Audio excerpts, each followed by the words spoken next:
Autumn in Boston is brief. On an October afternoon, as the cold wind began to scatter the leaves of the street trees, Emily Watson, a nurse at Central Hospital, was about to finish her long night shift. After checking her patient's charts one last time and handing over to the next shift's nurse, she headed for the locker room. "Another tough day, Emily," said Jennifer, a senior nurse. "Any plans for the weekend? Spending time with family?" Emily smiled and shook her head. "No, my mother and sister are going shopping in New York tomorrow. I'll be at home battling a mountain of laundry." "You always seem to take on all the housework," Jennifer said with sympathetic eyes. "Don't you ever take some time for yourself?" "It's fine. I'm used to it," Emily shrugged. She didn't say it out loud, but caring for her family had become her habit. In the Watson household, it was taken for granted that Emily would handle most of the chores. Emily left the hospital and returned to her lonely apartment building. Her apartment was modest but kept clean. The refrigerator was adorned with many postcards from her father, held up by magnets. London, Paris, Rome, names of cities marking his work travels. Thomas Watson was an executive at a large trading company and traveled overseas frequently. He had a calm and rational personality, but he had always regarded Emily as special. When Emily decided to become a nurse, he was the only one who supported his daughter's decision. The phone rang, and Emily hurried to answer it. It was her mother, Martha. "Emily, do you remember the dinner party tomorrow? Kate's designer friend is coming, so be back by 6. "Yes, I remember. Have you finished the shopping?" "Oh, well," Martha said awkwardly. "Kate and I decided to go shopping in New York tomorrow afternoon. We'll be back by evening, but could you take care of the shopping and dinner preparations?" Emily suppressed a sigh. "All right. I've taken time off, so it's fine." "Thank you as always, Emily." "You're always so dependable," Martha said. "Since you're a nurse and independent, these things are no problem for you. Kate is still establishing her career, so networking is important for her." After hanging up, Emily sank into the sofa. Her sister Kate worked as a freelance interior designer. Talented, charming, and sociable, Kate was her parents' favorite. Her mother, in particular, showed strong interest in her daughter's social success. Emily's cell phone rang. Looking at the screen, she saw it was a video call from her father. "Emily, how are you?" Thomas's face appeared on the screen. He seemed to be calling from a hotel room. "I'm fine, Dad." "Where are you now?" "Paris." "Planning to fly to Brussels tomorrow?" Thomas showed a tired expression but smiled. "A new project has started. It looks like I'll be on an extended trip in Europe." "How long?" Emily asked worriedly. "About 3 months, I'd say," Thomas said apologetically. "I'm sorry I won't make it back for your birthday." "Don't worry about it." "Is work difficult?" "Yes, but I'll definitely call you." Thomas's expression became serious. "Emily, contact me right away if anything happens." "Any time is fine." "I understand," Emily smiled. Her father's kindness warmed her heart. "And please look after Martha and Kate too. They'd be lost without you," Thomas said jokingly, but there was truth in his words. "Of course." "As always," Emily answered lightly. The following week, Thomas departed for Europe. Emily returned to her busy routine, alternating night and day shifts. At home, housework for her mother and sister always awaited her. Her presence was taken for granted, and her efforts were rarely acknowledged. Then came the fateful day. On a cold, rainy evening in early November, Emily was leaving the hospital after finishing her night shift. As she was crossing an intersection with her exhausted body, a large truck that should have stopped at the red light came skidding toward her. With the impact came darkness. Emily's consciousness returned intermittently. It felt like being underwater. People were bustling around her, and voices could be heard from a distance. The emergency room at Central Hospital was filled with tension. The medical staff worked as one to save the life of their colleague, Emily Watson. "It's Watson." She was on her way home after the night shift, Dr. Martin, the emergency department chief, exclaimed upon recognizing her. "Contact her family." From Emily's personal file, her mother Martha's phone number was found as the emergency contact. A young nurse dialed the number with trembling hands. Outside, it was still dark before dawn. "Hello, Mrs. Watson? This is the emergency department at Central Hospital. Your daughter Emily has been in a traffic accident." On the other end, Martha answered in a sleepy voice. "Emily? What happened?" "She's in critical condition. Could you come to the hospital right away?" After a moment of silence, an unexpected reply came back. "I'm out walking my sister's dog right now, so I can't. Perhaps I can come in the afternoon." The young nurse listened in disbelief and asked again. "Ma'am, your daughter is in a very dangerous condition. She has multiple traumas and is bleeding. Could you please come right now?" "I told you, I can't right now." Martha's voice contained irritation. "Kate's poodle is on a strict schedule. Besides, Kate and I have plans to go to New York this afternoon." The call ended. The young nurse was dumbfounded. She reported the situation to Dr. Martin. The doctor frowned, but treating the patient was the priority now. "Let's try calling again later. For now, let's focus on saving her life." Emily was taken to the emergency operating room. Internal ruptures, multiple fractures, head trauma, her condition was deteriorating by the minute. The surgery lasted 6 hours. By the time it ended, it was already past noon. Dr. Martin called Martha again. This time he explained the situation in a stern tone. "Mrs. Watson, your daughter's condition is extremely critical. She has multiple fractures, internal injuries, and brain edema. I strongly recommend that you come as soon as possible." "I understand," Martha replied curtly. But there was no further response. Emily was moved to the ICU. Only machines and 4 stands surrounded her bed. There was no sign of family. Instead, her fellow nurses took turns sitting by her bedside, holding her hand. "Emily, can you hear me?" "We're here with you," Jennifer whispered in her ear. "Hang on. You can definitely overcome this." As the night deepened, Martha and Kate still hadn't appeared. Someone suggested contacting Thomas in Europe, but his number wasn't listed in the emergency contacts registered by Martha. Emily's cell phone had been shattered along with her bag at the accident scene. On the afternoon of the second day, Martha and Kate finally showed up at the hospital. The two were carrying designer brand shopping bags and looked displeased with the ICU's visiting restrictions. "Only 15 minutes? You must be joking." "We came all the way back from New York," Kate complained to the nurse. Martha and Kate put on protective clothing and were guided to Emily's bedside, accompanied by Jennifer. Emily was connected to a ventilator, her swollen face covered with purple bruises. Her body was surrounded by medical equipment attached at various points. "Oh, what a troublesome child," Martha sighed. She stood at the edge of the bed without touching Emily's hand.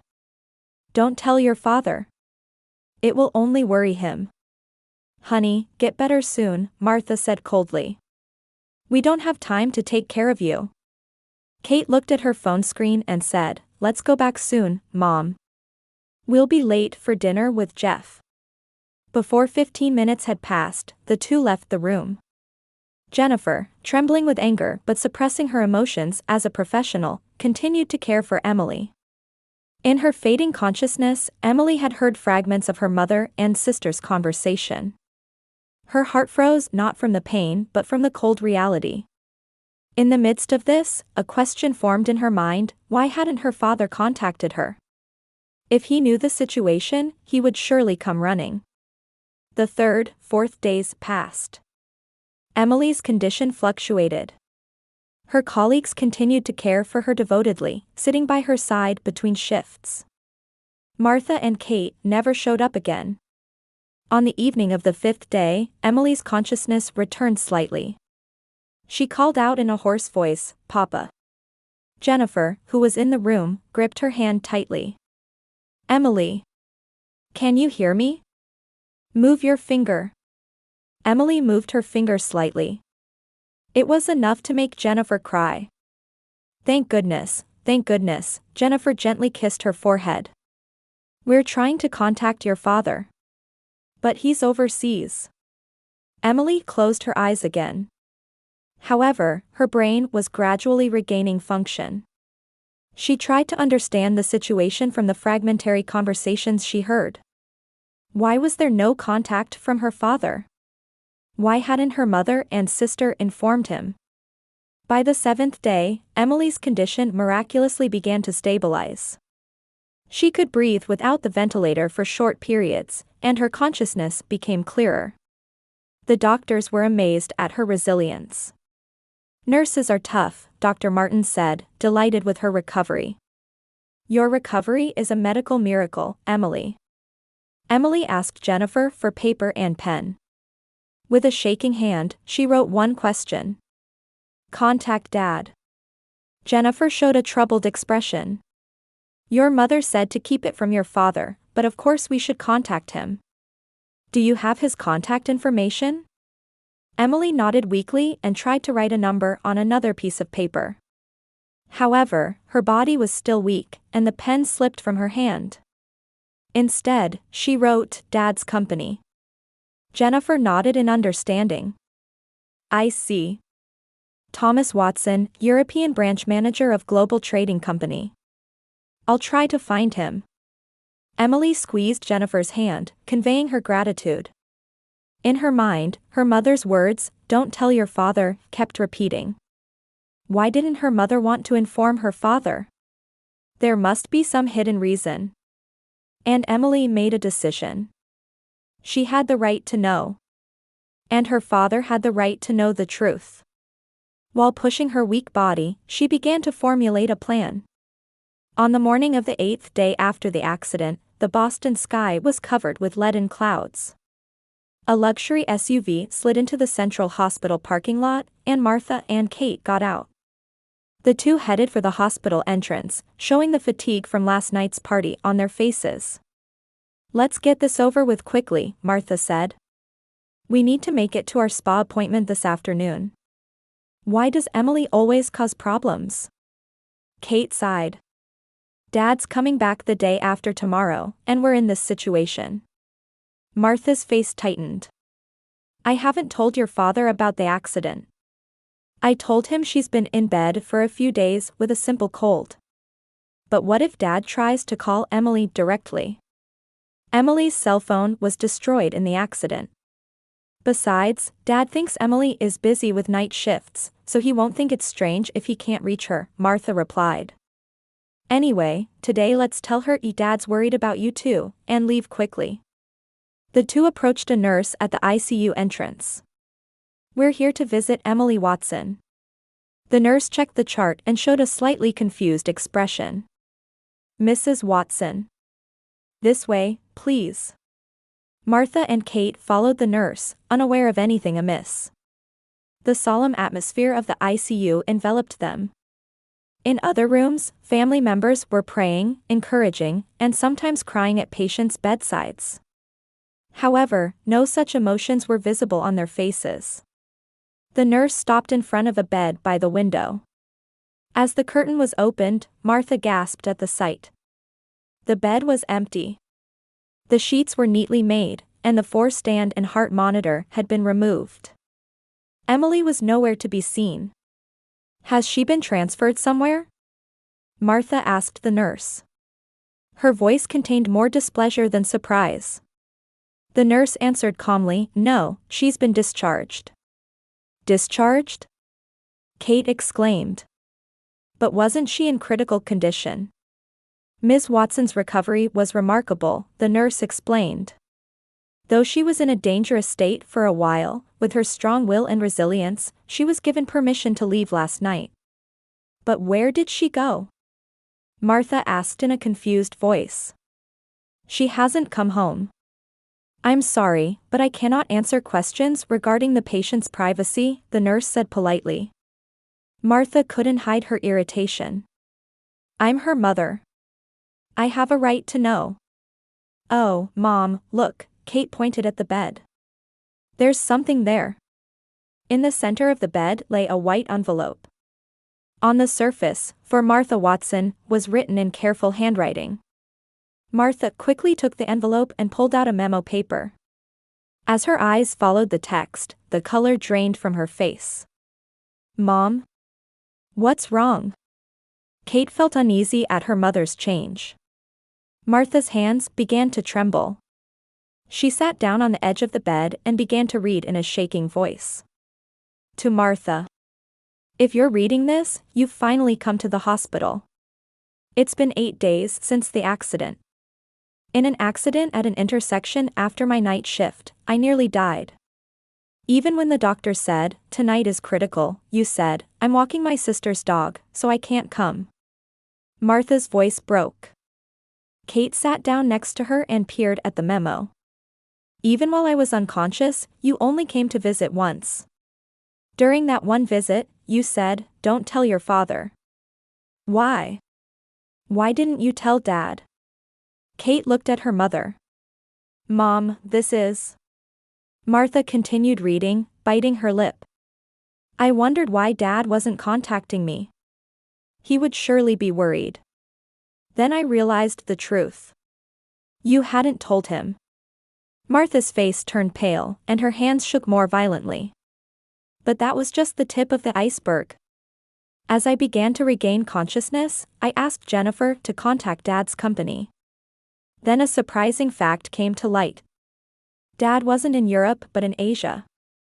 What he told you was a 3-week business trip, not 3 months. Kate gasped. Mom, what does this mean? Martha's face contorted with fear, and she stopped reading. Read the rest. Kate pulled the memo from her mother. So I investigated further. Your story about Dad's 3-month business trip was a lie. Why would you tell such a lie? I found the answer. Having lost my cell phone, I thought to use the house phone and quietly returned home last night. Then I heard your voice from the living room. Your voice talking to a man. Martha covered her face and began to sob. Thomas won't be back for 3 weeks. Don't worry, you were saying. When I slightly opened the living room door, I witnessed everything. You, together with Joseph Baker, your lover. Kate moved away from her mother, taking the memo in a stunned manner. And then the most shocking conversation followed. We must keep it a secret that Kate is not his daughter. DNA doesn't lie, you said. The paper slipped from Kate's hands. She stared at her mother with an incredulous expression. Mom, is this true? Martha tried to take her daughter's hand while crying, but Kate pulled away. My father isn't. Dad? Kate's voice trembled. Martha couldn't answer. She picked up the memo and read to the end. I gathered all the evidence.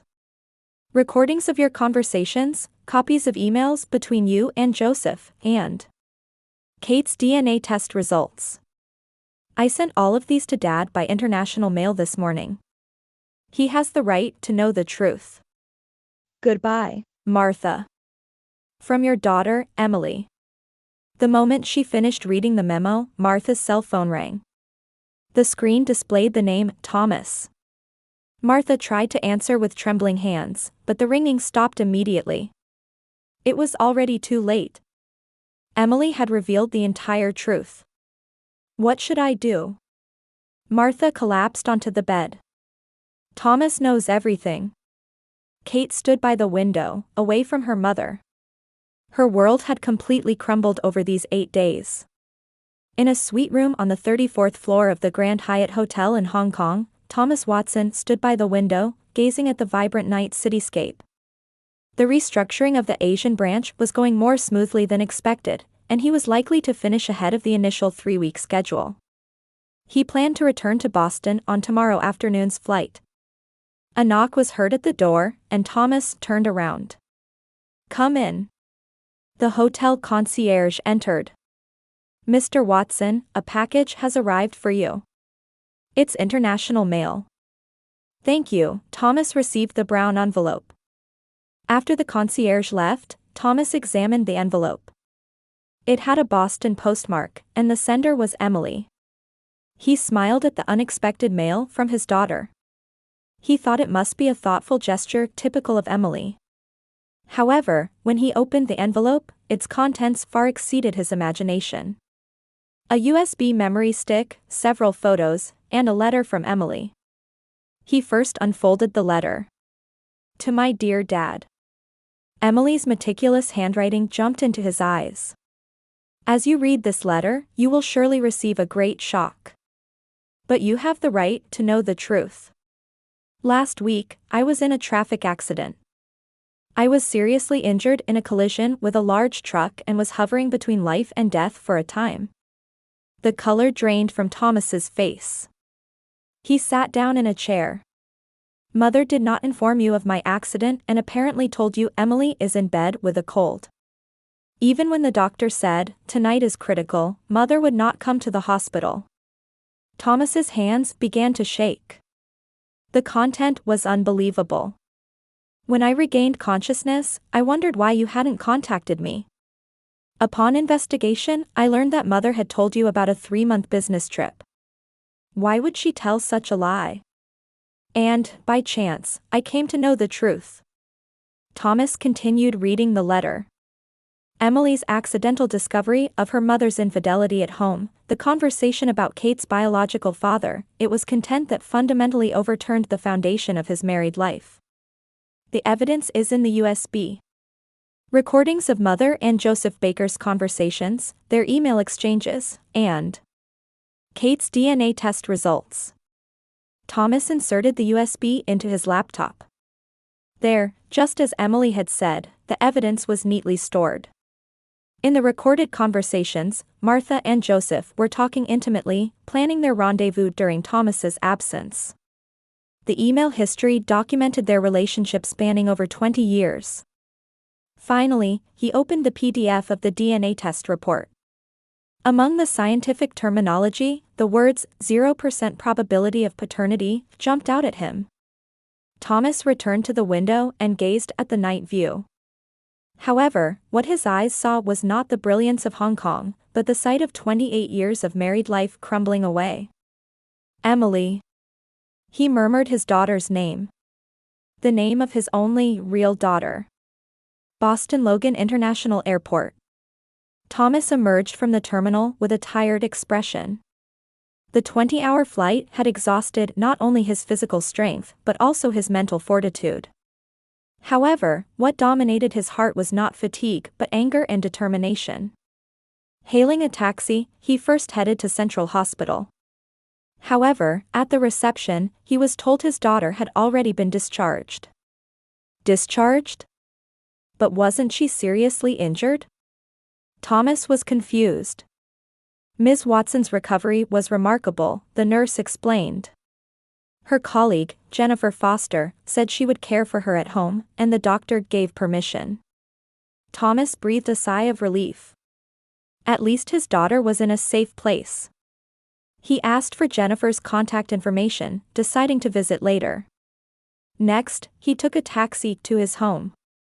As the car entered the quiet street of the upscale residential area, he felt his heart rate increase.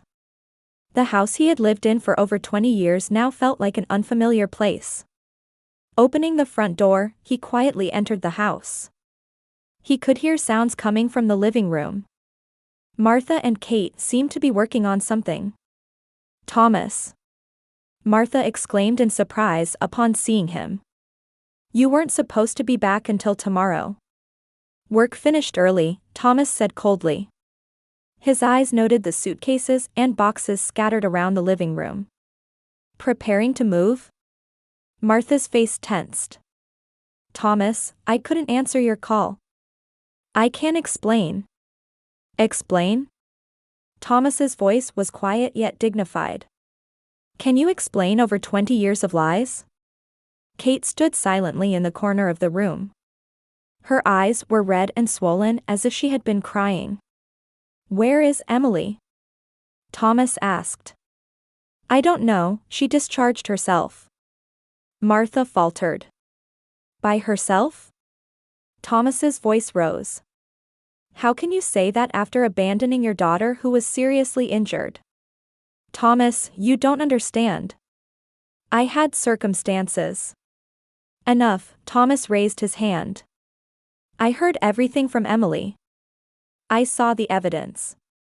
About you and Joseph Baker, and about Kate's father. Kate sniffled quietly. I didn't know anything. Dad. I mean, Mr. Thomas. Thomas looked at her for just a moment. His eyes showed sadness rather than anger. Kate, this is not your fault. You're a victim too. Martha collapsed onto the sofa. Thomas, please, forgive me. Forgive you? Thomas sneered. After deceiving me for over 20 years? After making me raise Kate knowing she wasn't my child?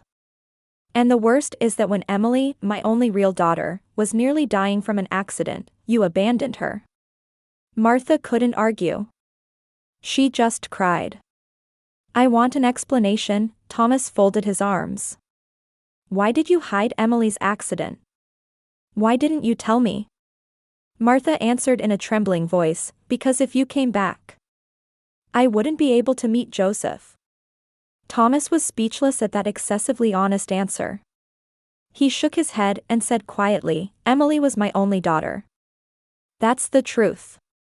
He opened his briefcase and took out documents. This is a divorce agreement. I've already contacted a lawyer. Including claims for compensation, everything will proceed as written here. I want you both out of this house by tomorrow. But where should we go? Martha appealed, crying. That's your problem, Thomas said coldly. It's time to pay the price for 20 years of lies. He went upstairs to his study. Closing the door, he released his emotions for the first time. With a deep sigh, he collapsed into his chair. On the desk was a photo of him and Emily. It was a commemorative photo from the day she graduated from nursing school. He picked up the photo and traced Emily's smile with his finger. Emily. He murmured. I'm sorry I couldn't protect you. Morning light streamed through the window of a small Boston apartment. In a room in Jennifer Foster's apartment, Emily sat on the sofa reading a book. Her body was still weak and faint, fading scars remained on her face. A knock was heard at the door. When Jennifer opened it, Thomas Watson was standing there. Emily. Thomas spotted his daughter as soon as he entered the room. He approached quietly and knelt before the sofa. Emily, I'm sorry I couldn't protect you. Emily took her father's hand, tears in her eyes. Dad, do you know everything? Yes, everything, Thomas nodded. I saw your letter and the evidence. The lies of that family, and that no one was by your side while you were suffering from the accident. My colleagues were there for me, Emily smiled. Like a real family. A month later, Emily and her father moved to a new apartment. Thomas had left the company he had worked for many years and transferred to another firm in Boston. He had chosen to work near his daughter. How's the position of this shelf? Thomas asked as he mounted a bookshelf on the wall of the new living room. Perfect, Dad, Emily smiled. Her condition was improving day by day. At dinner time, Emily's colleagues began to visit frequently. They warmly welcomed Emily and her father, nurturing bonds like a new family. You saved my daughter, Thomas thanked Jennifer and the others at one dinner. You taught us what a real family is. The aftermath for Martha and Kate was as they had imagined. When Joseph, Martha's lover, was discovered by his wife, he abandoned Martha and disappeared. Financially strapped, Martha began to make a living working part-time at a high-end boutique. Kate, with the DNA test report in hand, tried to find her biological father. However, Joseph refused to acknowledge her, coldly rejecting her with, "Don't bring up past mistakes." The mother and daughter grew estranged in days filled with blaming each other. On Christmas night, Emily's new apartment was wrapped in warm light. Thomas and his daughter, along with her hospital colleagues, sat around the table, enjoying conversation with smiles. A letter arrived in the mailbox. The sender was Martha. "Aren't you going to open it?" Thomas asked. Emily shook her head and threw the letter, unopened, into the trash bin. "The past is over. We have a new future. Cheers." Jennifer raised her glass. To real family. To real family, everyone clinked their glasses together. Emily looked up at the starry sky outside the window. Her revenge was complete. She would no longer let hatred consume her heart. All that remained was hope for a new beginning. "Family isn't just about blood ties," Emily said quietly. "It's the heart that cares for each other that creates a real family." Thomas embraced his daughter's shoulder and nodded. Their new story would begin from here.